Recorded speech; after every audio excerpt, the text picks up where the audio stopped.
Saturday morning, back home from work. It's a gorgeous day out there. Really should clean my windows, shouldn't I? But it's like 60 degrees in here. I ain't sure what I'm going to get into today, but it's going to be something. Maybe this. I think I feel like working on this. Kind of a pretty truck, ain't it? We've had a little rain last day or two.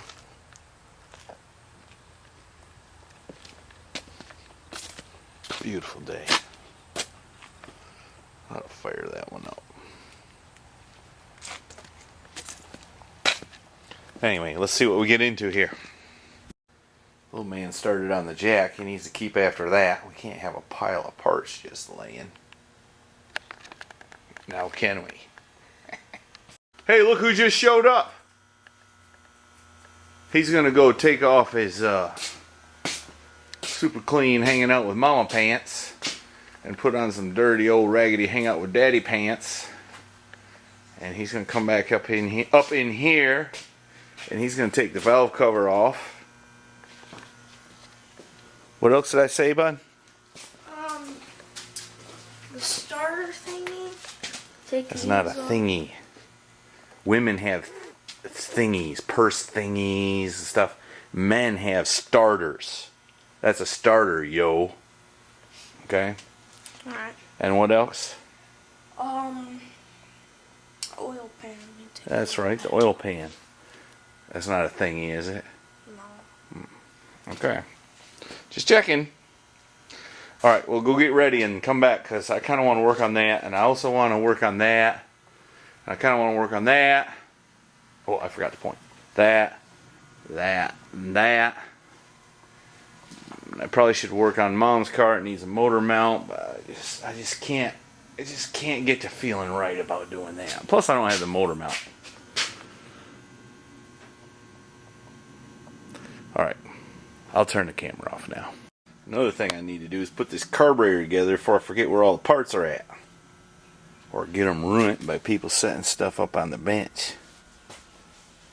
Which, probably me. You know, I'm about the only people out here. Look at him, he's working on it. You think I was just gonna stare at it? You know, plant corn, get corn. I think I'm going to start this thing. If it will. That water running's from where I tipped over a wagon, not from the truck. Let's see if this will run. It ain't run in a few days. There's no choke. Smells like mice. Yeah. Let's see what happens.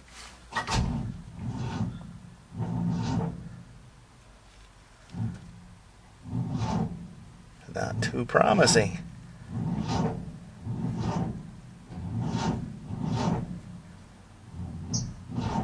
I'd say our battery's junk.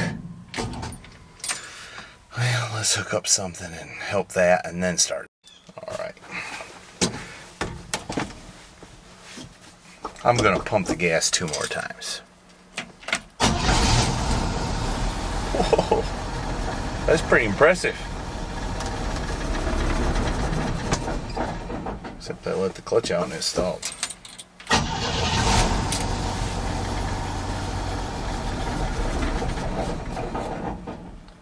And it stalled again.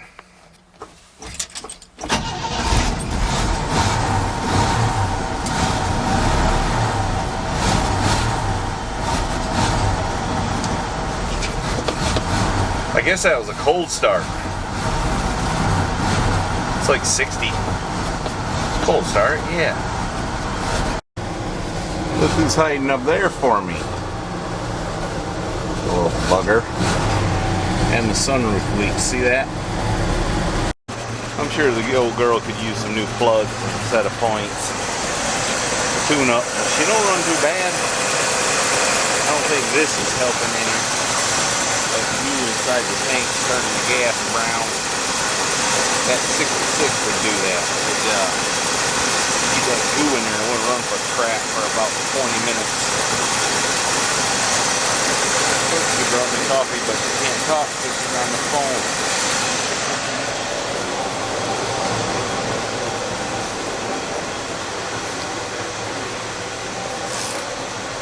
He got the valve cover off, didn't he? Nothing to it. Alright, let me get my thoughts together here. Well, we fired this one up and let it run a little bit. It could use a tune-up, no doubt. But the heater core, even after these fancy repairs, maybe they siliconed the heater core up. Anyways, it leaks. So I'm going to need to hook those two hoses together or something like that. And go from there. Alright, I'm ready to get the one on top. Alright, good. Little man's taking starter off. He's done got the valve cover off. Looks pretty clean inside there, don't it? That's good news. Good news! One more. Little man has made an important discovery. And that is, when you're working underneath stuff, stuff falls in your eyes. So, we gave him some glasses so he'd look cool. And keep stuff from falling in his eyes. Little does he know how lucky he is. If anybody's worked on a salty car from New York or some other place in the Rust Belt, that's when stuff falls in your eyes. Since he's working on that and I need to help him quite frequently, I'm just going to work on this carburetor here. Plus, that's all I really feel like doing. Need some more help? It's kind of aggravated. What? I get this, get through all the trouble of needing this, and I figure out it's this size and I need a big one.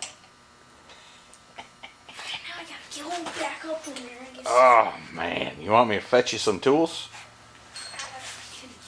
Huh? Alright.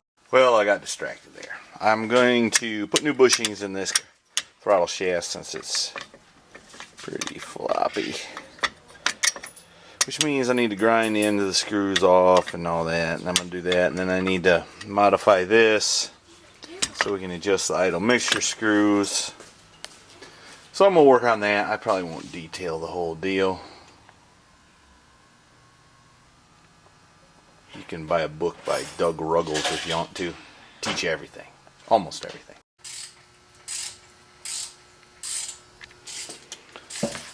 I've actually never done this before. Can you believe that?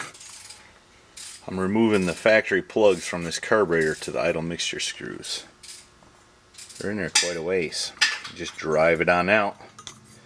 And up in there is some adjustable idle mixture screws. Let me drive it the rest of the way out and show ya. There it is, idle mixture screw. All up in there.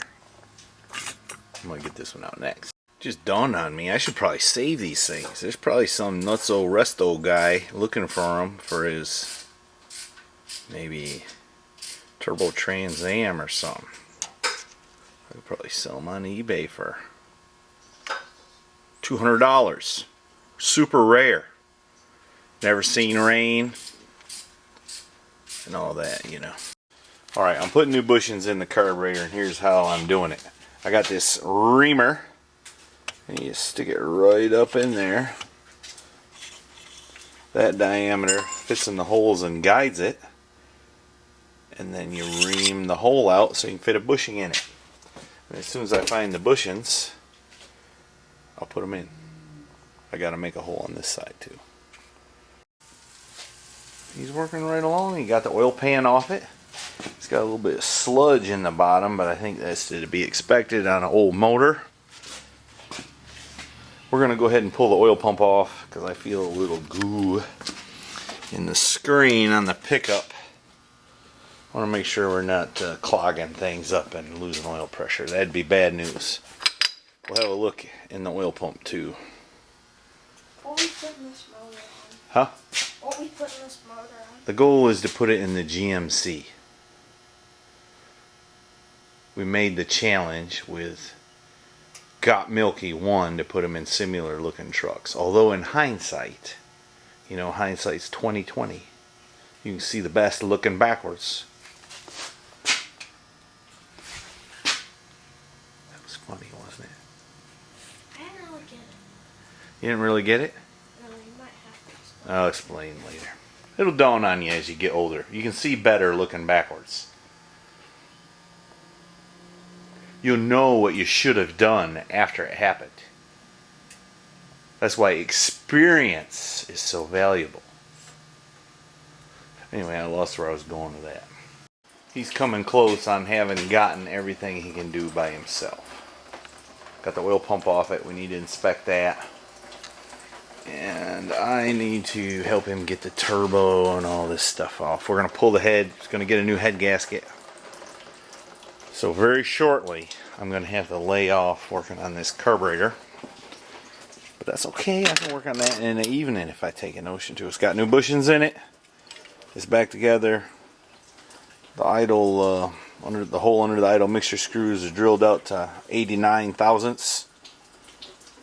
And the mixture screws are back in it. Now I need to modify it so it will, the primary metering rods will be referenced correctly. But that's no big whoop. It sure is draining slow, ain't it? Bet you the boy didn't know to open the radiator cap and give it some air.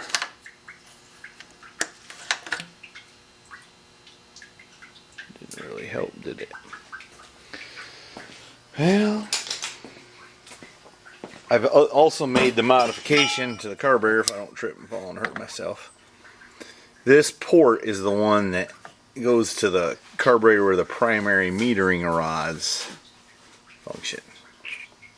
Those are the primary metering rods. It used to come out right where you see that piece of TIG rod drove in the hole. But we don't want it to reference vacuum there, or it'll be confused when boost is applied. So we've changed it. We drilled a hole here and intercepted that hole.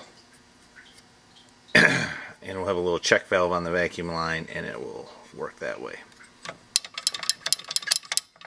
I'll explain it better after I eat, because I think that tinging was my wife telling me it's time to eat. And I'm hungry.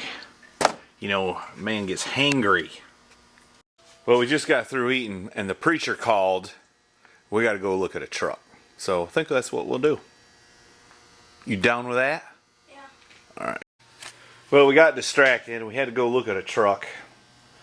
I don't know if I'm going to buy that thing or not. It's worth it. It's a good deal, but it's not a good deal when you get too many good deals. And you can't get to all the good deals. That's the deal. What's your advice about the truck we went and looked at?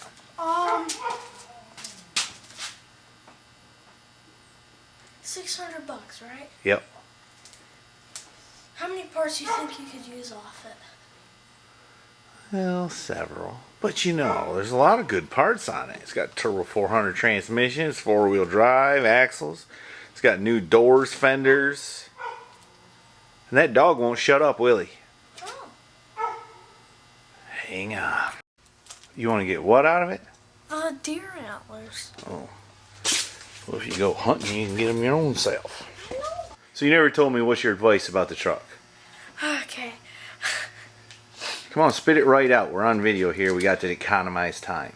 Okay, so I think you should buy it for several reasons. One, you could scrap it for what, well, not scrap it, but take it for what you need of parts. And then two, you could take it for what could be useful, and then you could sell the rest of it, and I could get the deer antlers out of it. So the moral to the story is I could do a lot of work and you could get the deer antlers. Yeah. Okay. Well, we got something we got to do before it gets dark here, so we don't have much time. But I think what I'm going to do is I'm going to jump in here and I'm going to help the little guy, and we're going to pull the turbo off real quick and get the head off this thing. So let's turn the camera off, quit yapping, dreaming about deer antlers and whatever else, and get this done. And then we'll come back tomorrow and see about putting it together. Okay? Okay. Alright, in about 10 minutes we got the exhaust manifold and the intake manifold off. The push rods out. Identified 2 push rods. Not too good. That's the trouble when you start taking things apart. You see stuff that ain't just right. that you thought it was okay, it probably would have been okay, you know. But I think we'll buy a set of push rods. And we're going to pull the head off right quick as soon as I find a socket. Alright, just took the head off. Look at that. No sunk valves. I'm no 6-cylinder expert, but so I don't know if there's anything special about them chambers or what, but they look good to me. Look at the spark plugs. Nice tan color, just like they're supposed to be. We'll probably change all that. And then look at the bore here. I haven't cleaned the piston yet to see if it's been bored. I'm sure it has. Here, let me turn on the light. I'm being kind of dumb. Look at this. See that?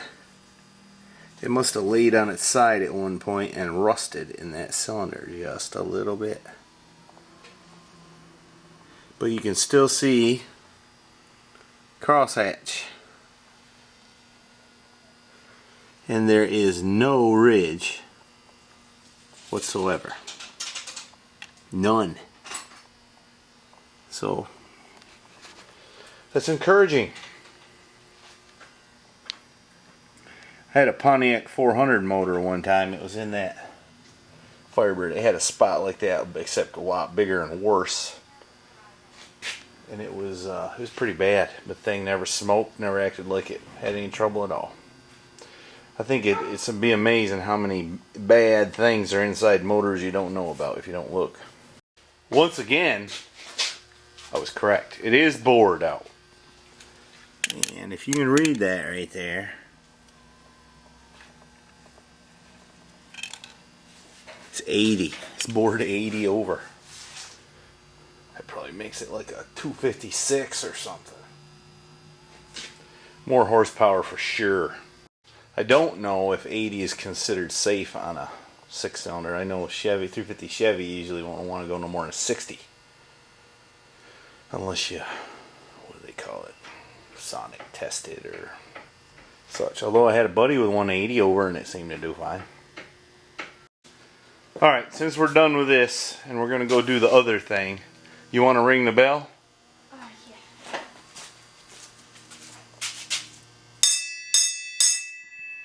You want to dance a little jig or something? No, I'm good. Okay. Well, good mostly. Sometimes we gotta do a little tune-up, right?